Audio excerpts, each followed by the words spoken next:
Oke, jadi di sini aku mau makan fresh oyster atau oyster mentah. Ini lokal, ukuran medium, harganya sekitar 300 ribuan setelah masuk pajak dan lain-lain. Buat yang belum tahu, oyster itu sebenarnya kerang laut yang biasa dimakan mentah. Rasanya itu fresh banget, ada sedikit creamy menurutku dan ada rasa lautnya yang khas. Jadi bukan cuman asin ya, tapi lebih ke rasa seafood yang clean. Kalau mau tahu oyster itu fresh atau enggak, sebenarnya cukup gampang. Pertama, cangkangnya harus masih tertutup rapat. Kedua, dagingnya kelihatan basah, tebal, fresh dan enggak kering gitu. Dan ketiga, aromanya harus kayak laut, bukan amis yang tajam ya. Kalau amis banget biasanya udah nggak fresh.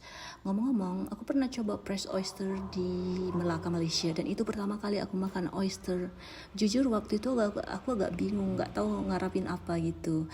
Nah, karena experience-nya kurang nyaman buat aku, jadi kayak aku kurang mau lagi mencoba. Mungkin karena belum terbiasa, atau mungkin juga cara makannya atau kualitasnya aku juga nggak ngerti. Tapi sekarang aku mau makan ini. Ya, jadi kesan pertamaku itu aku jadi lebih suka, malah aku pengen order karena ini bukan makanan berlemak. Jadi masih lapar, jadi aku masih kerasa banget itu rasa lautnya gitu ya. Sekarang aku jadi ngerti kenapa banyak orang suka oyster. Ternyata rasanya bisa sedikit ini walaupun dimakan mentah. Dan menurut aku ini juga soal experience ya. Kalau pertama kali dapat yang kurang oke, pasti langsung mikir, oh ini nggak enak. Padahal kalau dapat yang fresh dan pairingnya benar, rasanya bisa totally different. Mungkin orang banyak lokal tidak terlalu suka oyster karena bayangannya pasti amis atau teksturnya aneh gitu. Tapi sebenarnya kalau oysternya fresh, rasanya justru clean dan masih ada rasa umami yang keluar gitu. Kalau soal harga di Bali sendiri beda-beda. Kalau di warung biasa sekitar 20 atau 40 ribu per piece. Kalau di casual atau fine dining seperti kita biasanya sekitar 50 atau 120 piece 120 ribu per piece. Tergantung kualitas dan asalnya lah gitu.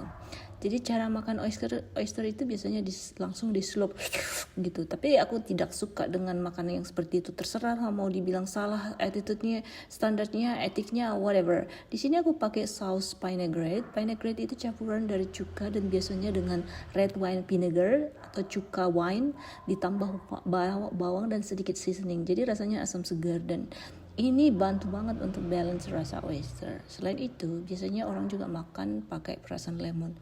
Kalau lemon itu sendiri simple, rasanya lebih clean dan straightforward. Bedanya, kalau vinaigrette itu lebih kompleks karena ada tambahan rasa lain, sedangkan lemon lebih fokus ke acidity-nya aja atau ke tingkat asamannya saja. Dan menurut aku, saus yang aku pakai ini justru bikin rasa oysternya itu jauh lebih keluar. Jadi bukan amis, tapi lebih kepada rasa seafood yang fresh dan ada sensasi umami